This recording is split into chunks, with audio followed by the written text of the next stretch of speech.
Hello friends, welcome to my channel PGT chemistry.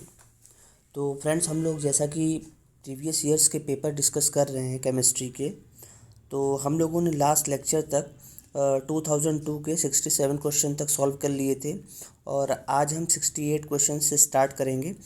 तो 2002 UP PGT chemistry के paper में friends 85 question ही आए थे केवल। तो आज पूरा पेपर ही सॉल्व हो जाएगा। तो इस तरह से हम लोग 2 साल के पेपर सॉल्व कर लेंगे और फिर जो नेक्स्ट वीडियो आएगा आपका वो फिर 2003 या 4 जब भी यूपी पीजीटी का पेपर हुआ होगा। तो क्योंकि जैसे 2000 में हुआ था, फिर 2002 में हुआ, तो अब शायद 2003 में भी हुआ था, तो उसके पेपर फिर हम लोग सॉल्व करेंगे। और एक पेपर के 4 वीडियो बना के छोटे छोटे मैं डाल रहा हूँ, जिससे कि आपको देखने में प्रॉब्लम ना हो और आप लोग रेगुलर रहिए, वीडियोस देखते रहिए और कई बार देखिए वीडियो अभी से, क्योंकि अभी आपके पास समय है, एग्ज़ाम समय, फिर एग्ज़ाम टाइम में आप इसको 1-2 बार भी देख लेंगे तो आपको पूरा तैयार हो जाएगा। और एग्ज़ाम टाइम में ये वीडियोस आपको सबसे ज़्यादा हेल्प करेंगे। जितना आपने पढ़ा है, जो भी आप कोचिंग कर रहे हैं, उससे ज़्यादा ये बेनिफिट होगा आपको। और यहाँ पे जो मैं एक्सप्लेनेशन लिख देता हूँ वो ही एक तरीका है आपके दिमाग में उसको देर तक रखने का, क्योंकि सिर्फ आंसर बता देने से कुछ होगा नहीं। और जहाँ जहाँ ज़रूरत होती है मैं वहाँ वहाँ एक्सप्लेन भी कर देता हूँ और बता भी देता हूँ, जहाँ गलत है वहाँ लिख भी देता हूँ। तो इससे आप बहुत आज से ज़्यादा आपको बहुत बेनिफिट होगा। तो प्लीज़ आप लोग चैनल पे कंटिन्यू रहिए और जिन लोगों ने अभी तक सब्सक्राइब नहीं किया है वो लोग अभी चैनल को सब्सक्राइब कर लें। और अगर वीडियोस आपको लगता है कि ये इन्फॉर्मेटिव है, आपके काम की है, आपको पसंद आए, तो आप वीडियोस को लाइक ज़रूर करिए। इससे क्या होता है कि जो लोग इतनी मेहनत करके वीडियो बनाते हैं, या जैसे मैं भी इतना टाइम दे रहा हूँ इसमें बना बना के डाल रहा हूँ आप लोगों के लिए, तो मुझे भी थोड़ा मोटिवेशन मिलता है और थोड़ा सा काम में मैं भी तेज़ी लाने की कोशिश करूँगा कि जिससे आपको कम से कम 2 वीडियोस डेली मिलें। अभी दे नहीं पा रहा हूँ किसी वजह से। तो एक सुबह यूपी पीसीएस का वीडियो रहेगा, प्रीवियस ईयर केमिस्ट्री के पेपर का, और एक यूपी पीजीटी का। तो मुझे लगता है कि अगर 1 महीने कंटिन्यू ऐसे रहा तो सारे पेपर ऐसे ही सॉल्व हो जाएंगे। और जहाँ पे आप लोग कोचिंग कर रहे हैं वहाँ थ्योरी पढ़ ही रहे होंगे, तो आप लोग को दोनों चीज़ यहाँ पे साथ में साथ कंप्लीट हो जाएगा, तो बहुत ही ज़्यादा फ़ायदा होगा आप लोगों को। तो प्लीज़ अभी तक जिन लोगों ने सब्सक्राइब नहीं किया है चैनल को, वो लोग सब्सक्राइब कर लें। और पीडीएफ के लिए आप लोग टेलीग्राम चैनल पे ज़रूर जुड़ जाइए, क्योंकि बिना पीडीएफ के फिर प्रॉब्लम होगी आपको। बहुत लोग कहते हैं क्लियरिटी नहीं है, बोर्ड पे आइए सर, तो बोर्ड पे आना अभी थोड़ा सा पॉसिबल नहीं है कुछ दिन तक। मैं जल्दी ही कोशिश करूँगा कि बोर्ड पे आ जाऊँ या कुछ भी तरीके से सामने लिख के सॉल्व किया जाए, तो ज़्यादा बेनिफिट रहेगा, क्लियरिटी ज़्यादा रहेगी। बट अभी भी आप 480 पिक्सल पे अगर वीडियोस देखेंगे और स्पीड आप 1.5 कर लीजिए और फुल स्क्रीन पे, तो 10-15 मिनट के वीडियो रहते हैं और क्लियरिटी रहती है, क्योंकि मैं चेक कर लेता हूँ। तो मुझे लगता है कि दिखता रहता है, जिससे कि आपको कोई दिक्कत नहीं होगी, सब पढ़ने में एकदम विजिबल रहता है। तो आप लोग पीडीएफ के लिए टेलीग्राम जरूर ज्वाइन कर लें। लिंक जो है मैं डिस्क्रिप्शन में दे ही देता हूँ, सारे वीडियोस के डिस्क्रिप्शन में टेलीग्राम का लिंक है। क्योंकि मान लीजिए किसी वजह से चैनल डिलीट करना पड़ा, या कोई लोग कंप्लेन कर देते हैं, कोचिंग वाले भी 2 दिन पहले ही वीडियो यूट्यूब की ने मेरा जो है बंद कर दिया था चैनल, तो उससे क्या रहेगा कि मैं टेलीग्राम पे ही आपको सारा वीडियोस बना के या पीडीएफ दे के दूंगा, तो आपको जो है रेगुलर मिलता रहेगा मैटर यहाँ से। और अगर आप जुड़े नहीं रहेंगे तो फिर उस समय कांटेक्ट कर पाना बहुत मुश्किल होगा। तो अगर मैं वीडियोज़ या ये सब बना भी लूँगा तो भी मैं आपको दे नहीं पाऊँगा।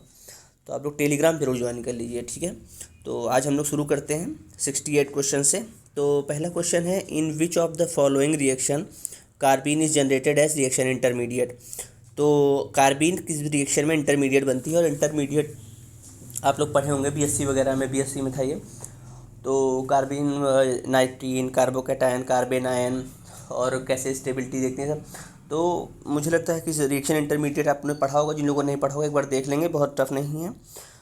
और ये यहाँ पे देखिए जितनी भी रिएक्शन दी हुई हैं, जैसे 4 रिएक्शन दी हैं, बैकमैन, हॉफमैन, होलोफॉर्म रिएक्शन, रीमर्टीमन। तो यहाँ पे जैसे आंसर तो इसका रीमर्टीमन है, ठीक है, और मैंने लिख भी दिया है, उसका रिएक्शन भी लिख दिया है। बट आप लोगों को ये चारों रिएक्शन करनी है। आप लोग पेन उठाइए और चारों रिएक्शन में देखिए क्या रिएक्टेंट है, क्या प्रोडक्ट बन रहा है, क्या रिएजेंट है, और इसका मैकेनिज़्म इंटरमीडिएट। तो इससे क्या होगा ना कि एक साथ आपके 4 रिएक्शन तैयार होंगे और एग्ज़ाम में कोई भी चीज़ें पूछ लेंगी तो आपको एक साथ तैयार रहेंगी, क्योंकि ये चारों इंपॉर्टेंट हो गए जब एग्ज़ाम में पूछ लिया तो यहाँ पे देखिए कार्बीन जो इंटरमीडिएट है वो रीमर्टीमन रिएक्शन में बनता है। तो एक्सप्लेनेशन इसमें दिया है, in Reimer Tiemann reaction dichlorocarbene is reactive intermediate form from chloroform and NaOH, और नीचे रिएक्शन भी दी थी, तो मुझे उसको लिखने की जरूरत नहीं थी, मुझे बस ये लिखना था कि रीमर टीमन रिएक्शन में क्या बनता है।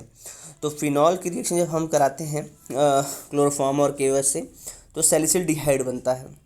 तो रीमर टीमन रिएक्शन ये में डाइक्लोरोकार्बीन देखिए आपका इंटरमीडिएट भी बना है।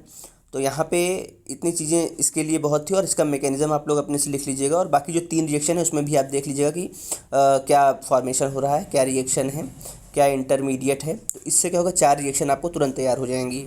और यही तरीका है कि आप क्रॉस चेक भी करते रहिए क्वेश्चंस को, जितने आपके दिए गए हैं ऑप्शन सभी को अगर आप पढ़ेंगे तो ज़्यादा बेनिफिट होगा। फिर नेक्स्ट क्वेश्चन है carpal amine reaction is given by. तो कार्बिल एमीन रिएक्शन कौन देता है, प्राइमरी एमीन देता है। तो यहाँ पे एक्सप्लेनेशन देख लीजिए इसका, carbyl amine reaction is given by primary amine when primary amine treated with chloroform and alcoholic KOH carbyl amine is form. और यहाँ रिएक्शन भी दी हुई थी, तो इसको एक्स्ट्रा कुछ लिखना नहीं था मुझे, तो इसलिए इसका आंसर हो जाएगा सेकंड, प्राइमरी एमीन। फिर थर्ड क्वेश्चन पे आते हैं 70 क्वेश्चंस पे। In the compound CH2 double bond CH CH2 CH2 C triple bond CH the C2 and C3 carbon atoms are hybridised as follows. तो यहाँ पे देखिए मैंने किनारे बना भी दिया है, जैसे हम लोग डंडा पकड़ के एक डंडे पे एस दूसरे डंडे पे P ऐसे करके रखेंगे तो भी आ जाएगा। तो एसिटिलीन में पता ही है आपको C ट्रिपल बॉन्ड, तो वहाँ पे एक H पे बॉन्ड है और इधर ट्रीन बॉन्ड है, तो SP हाइब्रिडाइजेशन रहेगा, और इधर आपका हो जाएगा SP3 3 वाले कार्बन पे। तो ये हाइब्रिडाइजेशन निकालना बहुत टफ नहीं है, और जिनको दिक्कत होगी वो बता देंगे वीडियोस में, तो मैं बना दूंगा इस पर भी वीडियो। बट ये इतनी छोटी चीज़ है कि इसको बताने का कोई वो नहीं है, बट जिसको प्रॉब्लम होगी किसी भी चीज़ में तो वो कमेंट करके पूछ सकता है। फिर हमारा नेक्स्ट क्वेश्चन है, फॉर द रिएक्शन PHCN से हमारा फॉर्मेशन हो रहा है PHCOCH3, और इसमें रिएजेंट पूछा है। तो ग्रिग्नार्ड रिएजेंट का नाम आपने लोग सुने होंगे, RMGX, R मतलब एल्किल ग्रुप, कोई भी X हैलाइड हो गया, और तो एल्किल या एरिल साइनाइड्स। तो ये क्या है आपका, aryl cyanides can be converted into ketone by Grignard reagent and into aldehyde on reaction with SnCl2 and HCl। वो फर्दर रिएक्शन जो हो जाती है, तो इस वजह से वो हमारा एल्डिहाइड बन जाता है। तो यहाँ देखिए क्या किया है, एरिल साइनाइड को RMGX CH3 MgBr H2O से किया है जब रिएक्शन हाइड्रोलिसिस, तो क्या बन गया है आपका, ये कीटोन बन गया है। ठीक है, मैंने बगल में रिएक्शन लिख दी है, और आप लोग इसको देख लीजिएगा, ग्रिग्नार्ड रिएजेंट के बारे में पढ़ लीजिएगा, और ग्रिग्नार्ड रिएजेंट के जो एक आध दो स्पेसिफिक कैरेक्टर होंगे वो आप देख लीजिएगा। ये देखिए R- जो है न्यूक्लियोफाइल की तरह बनता है, और वो जाके कार्बोनिल कार्बन पे अटैक करता है। तो मैकेनिज्म भी आप अपने से देख लीजिएगा इसका, और यहाँ जितनी ज़रूरत थी मैंने बता दिया है। और आप लोग मतलब अब जैसे अब यहाँ पे ग्रिग्नार्ड रीजन के बारे में हमने पढ़ लिया, तो ग्रिग्नार्ड रीजन के बारे में जितना भी आप कोचिंग में पढ़ रहे हैं तुरंत उसको खोलिए और उसको एक साथ उसी समय कर लीजिए, या जो मेन पॉइंट है एक बार देख लीजिए सरसरी निगाह से, तो वो बहुत अच्छे से तैयार होगा आपका। फिर है 72 question, which of the following is not an organometallic compound. तो ऑर्गेनोमेटालिक कंपाउंड इसमें से कौन सा नहीं है पूछा है। तो देखिए डाईइथाइल जिंक ये भी है, डाईमिथाइल मरकरी ये भी है, ग्रिग्नार्ड रीजन तो है ही, मैग्नीशियम ब्रोमाइड जो है ये इनऑर्गेनिक कंपाउंड है, और क्योंकि इन जो ऑर्गेनोमेटेलिक कंपाउंड्स होते हैं उसमें कार्बन और मेटल बॉन्ड होता है। ठीक है, तो इसमें तो देखिए अब मैग्नीशियम ब्रोमाइड में से कुछ है नहीं, तो इसलिए आंसर यहाँ पे मैग्नीशियम ब्रोमाइड है। फिर है next question 73, an organic compound A on ozonolysis gives 1 molecule of acetone and 1 molecule of formaldehyde, तो द कंपाउंड इज। तो इसमें रिएक्शन पूछी है कि किससे जो है रिएक्शन करने पे आप ओजोनोलिसिस करेंगे, ओजोनोलिसिस में जहाँ भी आप बॉन्ड ब्रेक करिए वहाँ पे ऑक्सीजन लगा दीजिए, सबसे सिंपल तरीका ऐसे ही था। तो कहाँ पे एसीटोन और फॉर्मेल्डिहाइड किससे बनेगा, तो 2 मिथाइल प्रोपेन में देखिए, प्रोपीन में यहाँ पे इसका ओजोनोलिसिस करेंगे, तो देखिए ब्रेक किए हैं जहाँ डबल बॉन्ड, तो मैंने इसकी इधर भी ऑक्सीजन लगा दिया है इधर भी, तो देखिए इधर क्या बन गया कीटोन और इधर क्या बन गया आपका फॉर्मेल्डिहाइड। तो बस यही एक तरीका, जहाँ भी बॉन्ड तोड़िए ऑक्सीजन लगा दीजिए और वही स्ट्रक्चर बना दीजिए, तो ओजोनोलिसिस के बाद जिसका भी फॉर्मेशन होगा वो बन जाएगा आपका।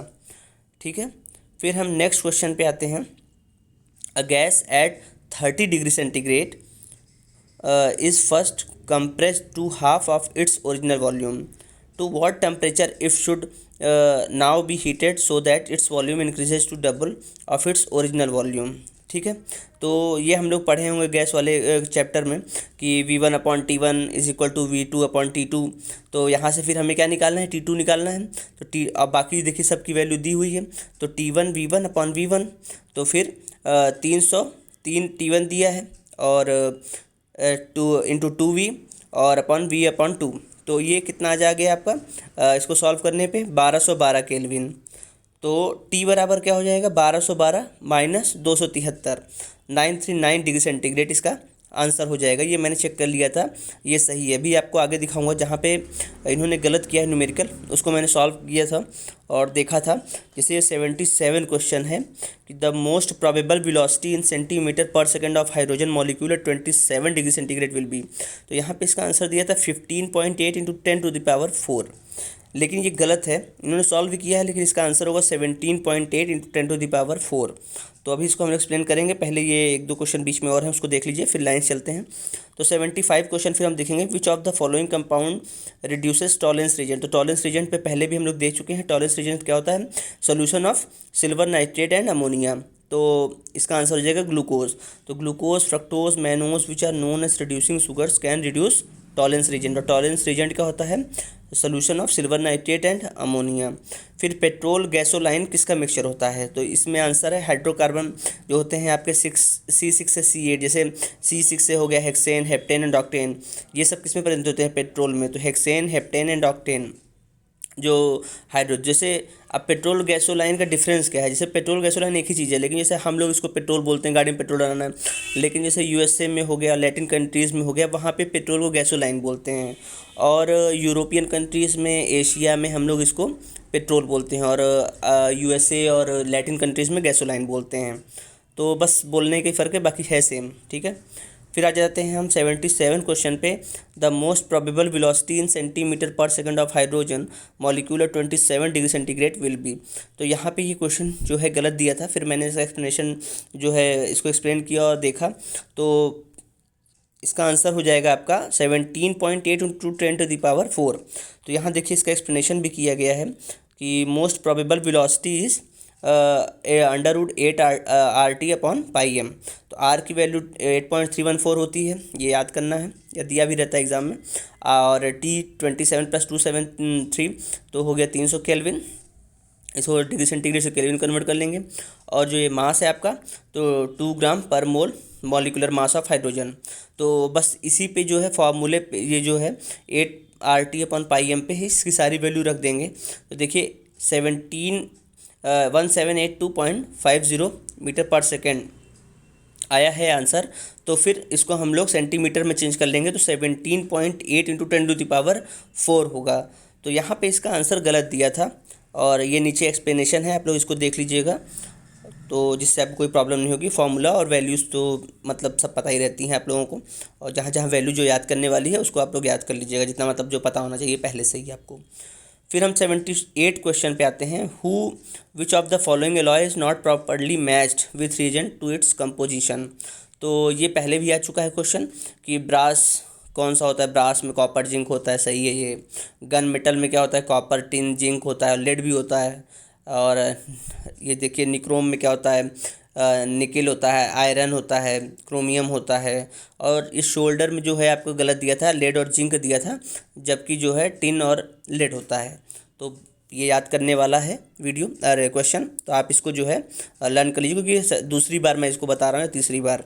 तो ये आपको जो है याद होना चाहिए कि किससे किससे क्या बना है, तो कोई दिक्कत नहीं होगी फिर आपको। फिर हम 79 क्वेश्चन पे आते हैं। ये भी क्वेश्चन आपसे पूछा गया है, और ये इसका स्ट्रक्चर बताना है आपको, ज्योमेट्री। तो सब लोग इसकी ज्योमेट्री बहुत ज़्यादा टफ नहीं है, और इसमें जो दिया है एकदम सही है। तो BF3 ट्राइगोनल प्लेनर है, SiCl4 टेट्राहेड्रल है, SF4 स्क्वायर प्लेनर है, और ये क्या है, डिस्टॉर्टेड ट्राइगोनल बाइपिरामिडल। ठीक है, तो बहुत ज़्यादा दिक्कत नहीं होगी आप लोगों को स्ट्रक्चर बनाने में, हाइब्रिडाइजेशन वगैरह निकालने में, ज्योमेट्री बताने में। और इसका भी कोई ट्रिक होता है, और जिसको ट्रिक चाहिए होगा वो मुझे बता देगा, तो मैं ट्रिक इसका बता दूंगा कैसे याद करना है। और हाइब्रिडाइजेशन तो आप लोग निकाल लेते होंगे। फिर है next question, consider the following statement pertaining to liquid state. ठीक है, तो पहला है Troughton's rule. Troughton's rule is useful for estimating the heat of vaporization of a liquid of its boiling point is known. दूसरा है Ramsay and shields equation shows temperature of surface tension is, ये formula जो दिया है. और optical acceleration is encountered in compounds containing two or more double bonds in conjugate position of these statements. ठीक है, तो ये देखिए तीनों जो है स्टेटमेंट दिए हैं और आपको बताने हैं कि ये सही है कि गलत. तो मैंने इसको चेक किया था, ये तीनों स्टेटमेंट सही हैं. और इसके बारे में बहुत ज़्यादा पढ़े तो नहीं हैं, बट अगर आपको वो जैसे यहाँ पे नाम दिया है, टॉटन्स रूल दिया है, रैमसे एंड शील्ड्स दिया है, तो जब आप फिजिकल वगैरह जहाँ पे भी ये देखें इसको थोड़ा सा नोट कर लें. और या तो कोचिंग में जब पढ़ाया जाए आपको तो इसको देख लीजिए बुक से और इसका एक्सप्लेनेशन देख लीजिएगा. मुझे कुछ मतलब ऐसा लगा नहीं कि मैं इसका बहुत ज़्यादा एक्सप्लेनेशन दूँ, क्योंकि एक दो लाइन में इसका एक्सप्लेनेशन देना भी पॉसिबल नहीं था मेरे लिए यहाँ पे. तो अगर इसका जो है पीडीएफ चाहिए होगा तो मैं जहाँ पे तीनों के बारे में एक्सप्लेन किया गया है मैं उसका पीडीएफ अपलोड कर दूंगा या टेलीग्राम पे भेज दूंगा, वहाँ पे आप पढ़ लीजिएगा.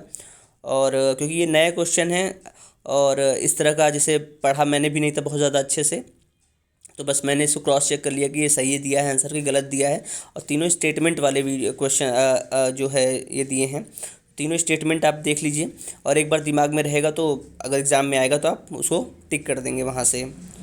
फिर है 81 question, among the following compound compound having zero dipole moment. तो अभी हम लोग देखिए BF3 का देखे थे, BF3 का स्ट्रक्चर भी यहाँ बनाया. देखिए तीनों जो है अपोजिट डायरेक्शन में है और इसका स्ट्रक्चर क्या होता है, ट्राइगोनल प्लेनर. और sp2 हाइब्रिडाइजेशन होता है. तो BF3 has a regular trigonal geometry and dipole moment associated with 3 BF bond cancel one another. देखिए ये तीनों एक दूसरे को जो है हर डायरेक्शन में जा रहे हैं तो तीनों एक दूसरे को कैंसिल कर दे रहे हैं, तो इसलिए इसका डाइपोल मोमेंट जीरो हो जाता है. फिर है हमारा next question, which of the following statement is incorrect. तो ये भी स्टेटमेंट वाले वीडियो हैं, क्वेश्चंस हैं सारे. तो स्टेटमेंट जैसे कि आपको आंसर पता होगा यस और नो में तो आप कर लेंगे. तो the ratio CP/CV for mono atomic gas is 1.66, ये सही है. फिर है द इक्विलिब्रियम कांस्टेंट के of a chemical reaction does not depends upon the temperature. तो ये गलत है क्योंकि ये डिपेंड करता है टेम्परेचर के ऊपर, तो बस यही सही है. उसके बाद जो है the relative lowering of vapour pressure of a solution is equal to the mole fraction of the solute. तो ये भी सही है. और फिर फोर्थ स्टेटमेंट है the salts of strong acids and strong bases do not hydrolyse, ये भी सही है. तो स्टेटमेंट वाली जैसे आप क्वेश्चन करने हैं तो स्टेटमेंट्स के लिए आपको थ्योरी पढ़नी पड़ेगी. जहाँ भी आप कोचिंग पढ़ रहे हैं या जैसे आप बुक पढ़ रहे हैं या नोट्स पढ़ रहे हैं तो वहाँ पे इसको अंडरलाइन करके एक बार इसके बारे में पूरा देख लीजिएगा, क्योंकि जो स्टेटमेंट रॉन्ग है या राइट है सो यहाँ पर मैं बता दे रहा हूँ और इसमें एक्सप्लेन करने के लिए कुछ था नहीं कि इसको मैं सॉल्व करूँ. तो स्टेटमेंट्स जैसे क्वेश्चन जहाँ पे आप बुक से देख रहे हैं जो आपके नोट्स हैं उससे आप एक बार थ्योरी में अभी से सरसरी निगाह में पूरा पढ़ लीजिए पैराग्राफ, तो कोई प्रॉब्लम नहीं होगी फिर आपको. फिर है कंसीडर द फॉलोइंग गैसेस. तो अमोनिया है, कार्बन डाइऑक्साइड है, सल्फर डाइऑक्साइड है, हाइड्रोजन सल्फाइड है. तो इसमें हमको क्या पूछा है, increasing order of root mean square velocity. तो ये देखिए फॉर्मूला दिया है VRMS √3RT/m. तो VRMS किसके प्रोपोर्शनल हो गया, inversely proportional to molecular weight हो गया है. तो जैसे जैसे जो है मॉलिक्यूलर वेट बढ़ेगा तो रूट मीन स्क्वायर वेलोसिटी क्या होगी, कम होगी. तो इसका सीक्वेंस देखिए मैंने लिख दिया है कि सबसे ज़्यादा NH3 का, फिर H2S का, फिर CO2 का, फिर SO2 का. तो फिर ये देखिए VRMS यहाँ से जैसे मतलब वेलोसिटी रूट मीन स्क्वायर जो है वो जो है आपका डिक्रीज़ हो रहा है, उसका ऑर्डर मैंने लिख दिया है. तो आप इसका चाहे तो मॉलिक्यूलर वेट निकाल के अपने से एक बार और देख लीजिएगा. ठीक है. फिर हम 84 क्वेश्चन पे आते हैं. 4 gram of non volatile solute is dissolved in 250 gram of water. The depression in the freezing point of water observed of 0.087. The molecular weight of the solute is nearly, कि तो इसमें Kp दिया है 1.856 degree mole inverse. ठीक है. तो अगर यहाँ पे आपको फार्मूला पता है तो बस फार्मूले में आपको वैल्यू रखनी है और आपका आंसर यहाँ पे निकल जाएगा. इसको मैंने चेक कर लिया था, ये सही दिया है. तो डेल्टा TF क्या हो गया, KF इंटू W/MW इंटू 1000. तो उसके बाद यहाँ पे देखिए आपको सबका वैल्यू रख दिया है M निकालने के लिए. तो M से फिर 1.856 इंटू 4 इंटू 1000/0.087 इंटू 250 सॉरी.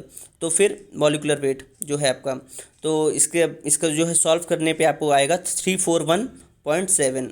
तो यहाँ पे इसका यही आंसर दिया हुआ है, तो आप लोग इसको नोट कर लीजिएगा। और जो लोग इसको सॉल्व कर लेंगे या तो अपने से पेन से अपने नोट्स में, तो ज़्यादा बेटर रहेगा जहाँ पे क्वेश्चन है इसका। तो इसका आंसर हो जाएगा 341.7।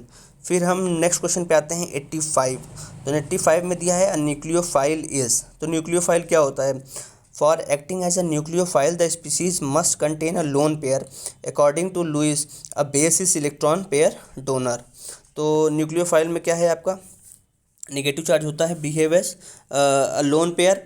तो इसमें आंसर हो जाएगा आपका लुईस बेस। तो न्यूक्लियोफाइल किसकी तरह बिहेव करता है? लुईस बेस की तरह। तो फ्रेंड्स ये 85 क्वेश्चन हो गए आपके। और जहाँ पे भी आपको प्रॉब्लम हो आप इसको कमेंट करके बता दीजिएगा मुझे, और फीडबैक दे दीजिएगा। अगर थोड़ा सा भी आपको फ़ायदा हो रहा है इस वीडियो से तो वीडियो को लाइक ज़रूर कर दीजिएगा फ्रेंड्स, क्योंकि आपका लाइक जो है बहुत मोटिवेट करता है मुझे। तो और जिन लोगों ने अभी तक सब्सक्राइब नहीं किया है चैनल को, वो लोग सब्सक्राइब कर देंगे, क्योंकि जितने ज़्यादा लोग रहेंगे पढ़ने में मज़ा उतना ही आएगा। और अभी तक जो है हम लोग 2000 और 2002 का पेपर आज कंप्लीट हो गया है। तो कल से या रात में ही 2003 के पेपर फिर मैं अपलोड करूँगा। और पीसीएस का भी पेपर 1 साल का सॉल्व हो गया है, तो उसको भी बस वीडियो बना के डालना है। और पीडीएफ मैं टेलीग्राम पे दे दूँगा। तो जो लोग अभी टेलीग्राम नहीं ज्वाइन किए हैं वो लोग टेलीग्राम ज़रूर ज्वाइन कर लें। तो फ्रेंड्स अभी के लिए इतना ही, और फिर मिलते हैं। तब तक के लिए good bye, best of luck.